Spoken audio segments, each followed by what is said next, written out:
महर्षि, इसमें एक प्रश्न है महर्षि, साधक को ऐसे अपनी आंतरिक स्थिति का तो हल्का हल्का अनुभव होने लग जाता है, जैसे कि मेरा थोड़ा सा क्रोध पे नियंत्रण हुआ है या नाम जप में मेरी रुचि बढ़ रही है। वो महर्षि वो कौन सा क्षण होता है जब एक दिव्यानुभूति का अनुभव होता है? जैसे ये बात जब मैं साधक हूँ इसका भी लय हो जाता है चिंतन के द्वारा, तब दिव्यानुभूति होती है।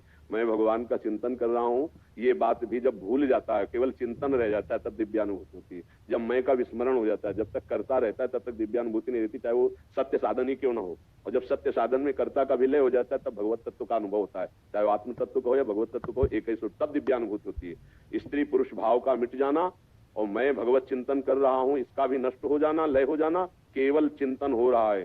को हम कहां बिसर सुधि गए, मैं कौन हूं कहां हूं ये सुधि खत्म।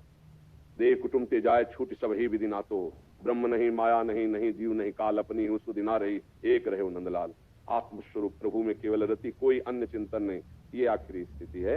इसका वर्णन है। गोपिकाएं बस इशारे में उद्धव जी को कह रहे, कान भय प्राण में, प्राण भय कान में, ये में न जान परे कान है कि प्राण है, ना ही न रहो ये वहां ठौर। अब जगह नहीं रह गई, उद्धव ना ही न रहो ये वहां ठौर। अब वो समझ पाए तो समझ पाए, जब मैं था तब हरि नहीं, अब हरि है मैं ना ही। जब मैं था तब हरि नहीं, अब हरि है मैं ना ही। केवल हरि ही हरि, मैं हरि का चिंतन कर रहा हूं, ये भी गया, तब वो दिव्यानुभूति होती है। वही भगवत स्वरूप महात्मा हो जाता है, चाहे गृहस्थ हो चाहे विरक्त हो। अब उसमें और भगवान में कोई अंतर नहीं। उसका मन भगवान, उसका बुद्धि भगवान, उसका चित्त भगवान, उसका अहम भगवान, उसकी चेष्टा भगवत स्वरूप, उसकी वाणी भगवत स्वरूप, उसका दर्शन भगवत स्वरूप, और वो भगवत प्राप्ति कराने में समर्थ होता है। जो ऐसा होता है, सातरति सातरति सा लोकान तार्यति मम भक्ति युक्तो भुवनम पुनातु, वो लोक के लोक पावन कर सकता है, पर ऐसा करना बहुत कठिन है। 2-4-10 माला चला लेना, घंटा 2 घंटा साधना कर लेना, और इसके बाद विषयों का बैलेंस बनाकर मन को थामे रहना, ये चलता रहता है।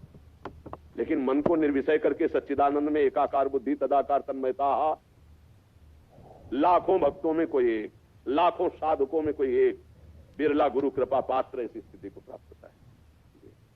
अब चूंकि अध्यात्म की ऊंचाई की बात है तो सब पता नहीं सबकी समझ में आवे कि ना, पर जो साधक है वो तो समझ ही रहे हैं। जब तक देह शुद्धि है तब तक स्थिति का कोई महत्व नहीं। जब देह शुद्धि विस्मृत होकर के फिर महाराज जी जो अनुभव होता है वो अंदर का अनुभव भी होता है, बाहरी चक्षु नेत्रों से भी हम, जैसे महाराज जी आपने कभी अंदर जैसा चिंतन चलता है वैसे ही बाहरी दिखाई देता है। इन इंद्रियों की ताकत नहीं है कि अंदर के चिंतन से रहित कुछ देख लें। जैसे हमारी आंख खुली हो, हमारे अंदर चिंतन चल रहा है किसी कामिनी का, भोग वासना जनित, तो सामने भगवान की छवि हो तो दिखाई नहीं देगी, केवल कामिनी दिखाई देगी और उसकी भोग वासना। ऐसे वो कामिनी के संग है, भोग वासना की स्थिति है, लेकिन उसका चिंतन सच्चिदानंद में तो कहीं कुछ नहीं है।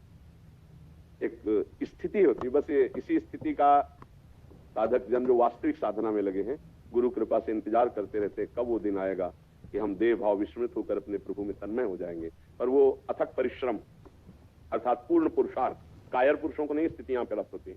जिद्दी स्वभाव, हठी स्वभाव, जिसमें लगा उसमें लगा, तन्मयता प्राप्त, हारता है तो भी। जो वीर पुरुष होता है ना, घुटने टेक कर वो डबल बलशाली बनता है, अगर हार गया तो और जोश आया और आगे निकला। यहाँ कायर पुरुष नहीं है, वीर पुरुषों का मार्ग है। तो हो जाएगा कृपा से, वो पड़े हैं तो खाओ भंडारा चक आनंद पाओ, आनंद लो, वो बस इतना नहीं। नहीं खान पान ते भावे है, नहीं कोमल वसन सुहावे है, सब विषय लगे ते खारा है, हरि आशिक कामद प्यारा है। जो भगवान का लाडला आशिक होता है उसे कुछ सुहाई नहीं देता। पहले अनुभूति, बाद में व्यवहार, बाद में पद, पहले परम पद। यहाँ होता है पहले ही सब। मैं के आगे कोई भी उपाधि जो साधक स्वीकार कर लेता है वो परम पद का अधिकार खो देता है। मैं अमुक, परम पद का अधिकार खो दिया, पहले उपाधि को नष्ट करो। कोई उपाधि नहीं, अकिंचन, अनाश्रित, असरण, तब जाकर के उसकी शरणागति और मान उस तत्व को प्राप्त करता है। लेकिन असंभव है जब यहाँ के पद मिलते हैं ना। नहीं, हमें कोई उपाधि नहीं चाहिए, हमको प्रभु चाहिए। हमें प्रभु की अनुभूति करने के लिए निकले, प्रभु की अनुभूति। तो ये तन्मयता के बिना अनुभव में नहीं आता।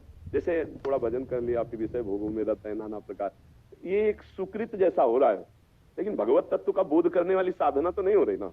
उसके लिए फिर एक आग पैदा होती है।